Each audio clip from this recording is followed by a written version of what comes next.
I can start this one off because, well, I guess this applies to me and JP. I have my Mountain West champion making the playoff in UNLV. New head coach Dan Mullen inherits a program that won 11 games last year, like 11-3.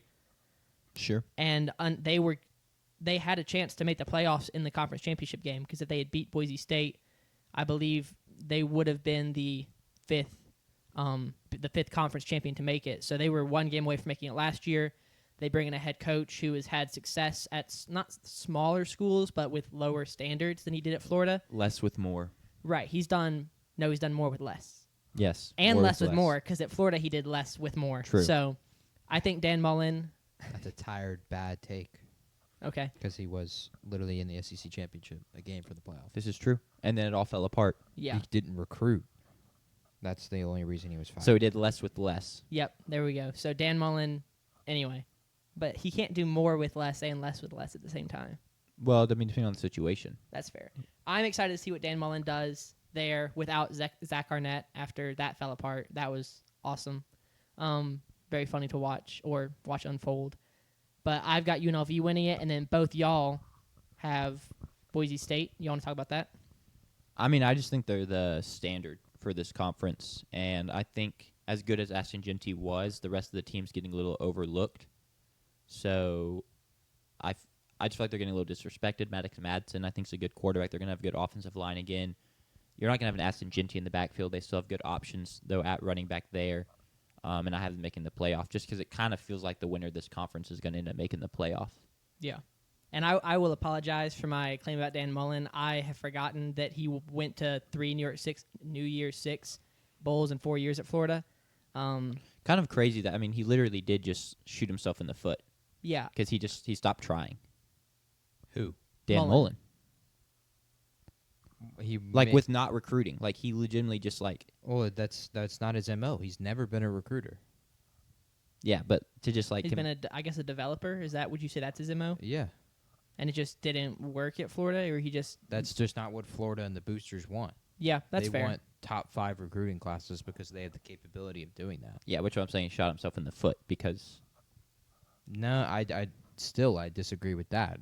They just didn't want him doing what he was doing, and now they paid the price for that. Yeah, I think Jack's point is that he got fired because he didn't know what they want him to do, and that's on him. And it was doable. Like, it was a doable thing. I don't think that's...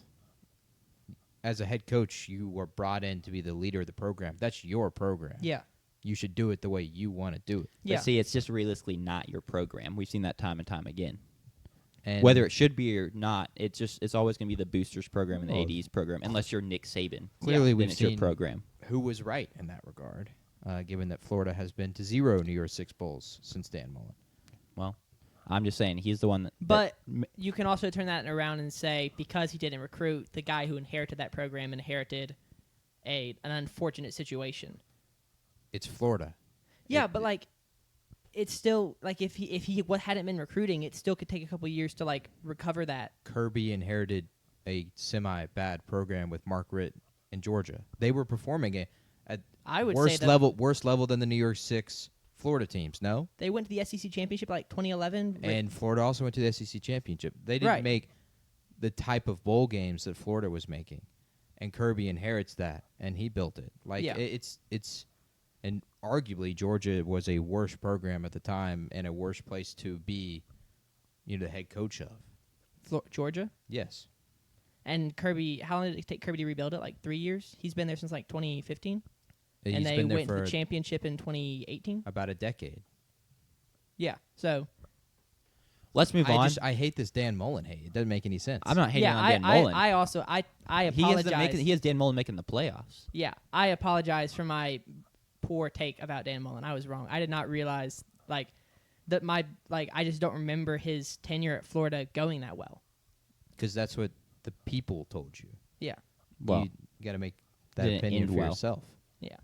They were literally a game from the college football playoff. They were a shoes throw, right? Was that right? A shoe throw for sure.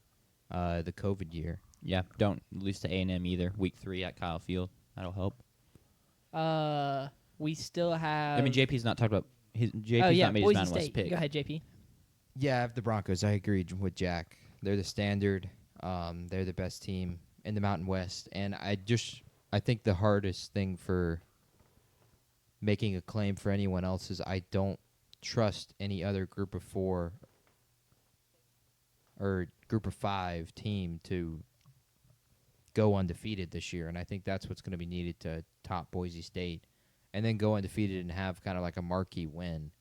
Like Tulane's got that chance. They've got a big game on their schedule with, I think it was an SEC school. I forgot, but I mean, I was good. I thought you were gonna look UTSA it has that chance, arguably. Sure. Playing against for A&M. sure. I think it's definitely because it's in Cincinnati Kyle has Field, that right? chance because they'll play Nebraska on a neutral site. Cincinnati is a Big 12 team, right? That's right. Yeah, Not anymore. it's tough. But all the still, 2 years Um, ago, they would have had that chance. yeah. I think you would have to go undefeated to top Boise State. And Is that when you say that? Are you assuming Boise State loses to Notre Dame? They go 12-1 and win the 12-1 and win the conference they championship. would go 12-1 and win the conference championship. And so yeah. you think another I think you're G5 going to have to team go would have to be undefeated? because I expect them to be competitive with Notre Dame. That's fair. Yeah, I mean, I'm sure there's a team or two out there you could find a way where, like, oh, this breaks, you don't have to go undefeated. But just a general statement, I agree with that. I don't know, like, for example, I don't know what Tulane's schedule looks like or anything like that. I don't know who all they play.